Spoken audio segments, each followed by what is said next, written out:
Salut! On est de retour, cette fois-ci pour parler de la prospérité économique de l'après-guerre et des quelques petits changements qui vont arriver à ce moment-là.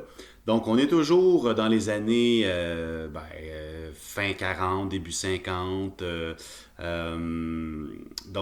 fait, c'est ça. Il va y avoir une forte prospérité qui va durer jusqu'en dans les années 70, début 70. Nous, on parle plus, disons, des années 50. En fait, c'est ça. On parle plus des années 50 en ce moment. Euh, c'est ça. Il va y avoir une forte prospérité parce que qu'est-ce qui se passe? Il y a eu la crise économique dans les années 30. Les gens, ils manquaient de tout, ils ne pouvaient pas rien se payer, il n'y avait pas d'argent. Après ça, il y a eu la guerre mondiale, là, où on s'est rationné, on a subi des manques, de la misère. Alors là, tout ça, c'est terminé. Donc, les gens, ils se lâchent lousse, comme on dit. Les salaires vont être bons, il va y avoir beaucoup, beaucoup de trucs à acheter. C'est ça. Ça va être une prospérité, beaucoup influencée par les États-Unis. C'est aussi une période où il va y avoir une forte natalité, ce qu'on va avoir finalement identifié comme étant le baby boom, hein, les baby boomers. Alors, c'est ça. On y va tout de suite. Regardez ça. Restez là. Ça sera pas long. La prospérité économique dans les années fin 40, début 50, ben voilà, c'est de ça dont on parle. Voilà, c'est la fin des privations, la fin du rationnement, comme vous pouvez le lire. Cette guerre-là a été difficile, et puis là, ben c'est terminé. Euh, En général, la vie est meilleure, les salaires sont meilleurs, le niveau de vie est meilleur.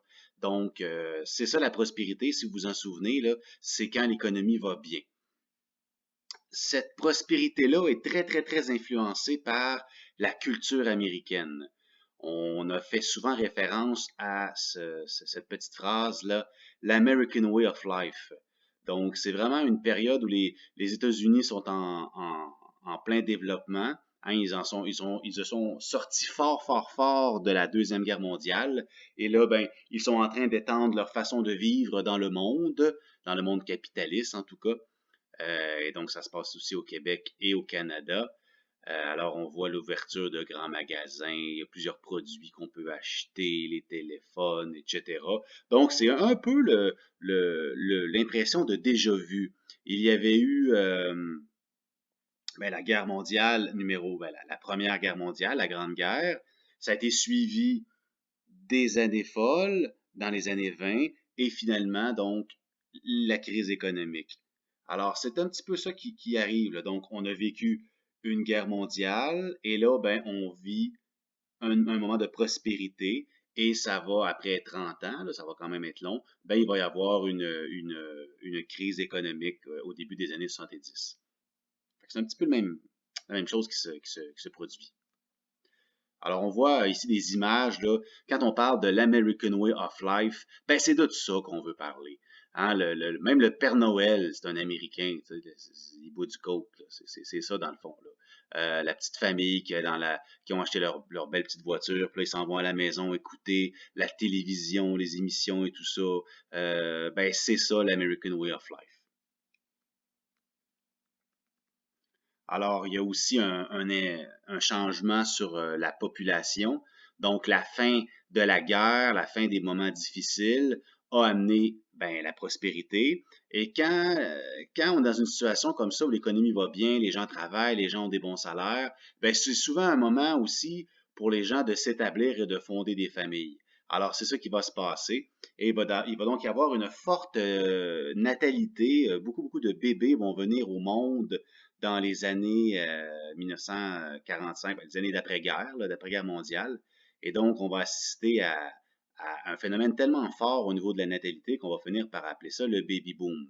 Donc, l'expression des baby boomers, ça vient de ces gens-là, ça vient de ces gens qui sont nés à cette époque-là. Alors, les enfants vont prendre une place centrale dans la société parce qu'ils vont être excessivement nombreux. Il y a aussi un phénomène d'immigration. Donc, ici au Québec, au Canada, au Québec, il y a beaucoup d'Européens qui quittent, disons, les mauvais souvenirs de la guerre mondiale et qui s'en viennent rester ici. On va avoir beaucoup de gens qui arrivent d'Italie, de Grèce, du Portugal à ce moment-là. Et comme les villes commencent à être peuplées, ça commence à coûter cher et tout ça. Fonder une famille, c'est peut-être pas l'idéal. Alors, il y en a beaucoup qui vont s'en aller vers les banlieues, vers les zones moins urbaines à ce moment-là. Ça va devenir des petites villes de banlieue. Donc, on va commencer à parler de l'étalement urbain et du phénomène des banlieues à associer automatiquement avec les automobiles. Donc, plus qu'il va y avoir d'automobiles, plus qu'il va y avoir de possibilités de vivre en banlieue, éloigné finalement de la grande ville, exemple Montréal. Alors voilà, ici on voit les deux gros mouvements de l'accroissement de la population, les naissances et l'immigration, la natalité et l'immigration. Et le phénomène des banlieues qui va se répandre, très influencé par le modèle de l'American Way of Life américain. Au niveau de l'économie, il y a aussi des changements. Donc, on voit ici en gras continentalisation de l'économie. Ben, on fait référence au fait que de plus en plus le Canada et les États-Unis seront interreliés au niveau économique.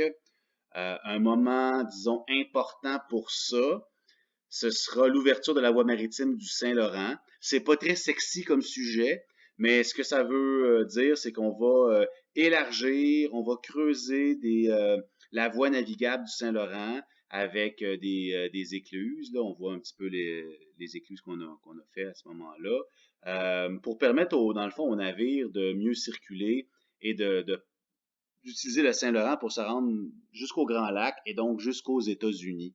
Alors ça va développer beaucoup le commerce entre les deux pays. Évidemment, bien, le phénomène de la deuxième phase industrielle se poursuit, donc le développement des régions et des ressources, parce que les Américains, justement, vont vouloir acheter nos ressources naturelles. Donc, dans plusieurs régions du Québec, ça va se développer parce qu'il y a des ressources, exemple des minéraux, du fer, bon, il y a l'hydroélectricité toujours, etc. Mais vraiment, on continue à axer notre économie sur l'exploitation de nos ressources. Donc, les régions qui ont des ressources vont se développer. Et au niveau économique, eh bien, l'agriculture va se moderniser.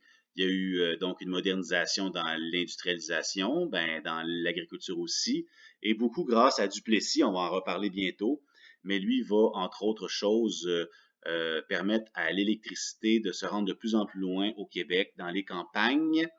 Et puis donc, ben c'est ça, il y a des nouvelles machineries, des meilleurs engrais, des nouvelles techniques qui font que la production agricole va augmenter. Euh, voilà, donc ben, c'est pas mal ça qui est ça pour la période des années 50 au niveau économique et aussi l'aspect population qui augmente. Je vous retrouve dans quelques instants. Restez là. Et voilà, c'est ce qui va mettre fin à la petite capsule sur la prospérité économique des années 50 ainsi que l'accroissement de la population de cette même époque. Donc moi je vous dis à la prochaine et je vous dis on lâche pas. Allez, bye bye. Salut à tous. Alors on est revenu de retour.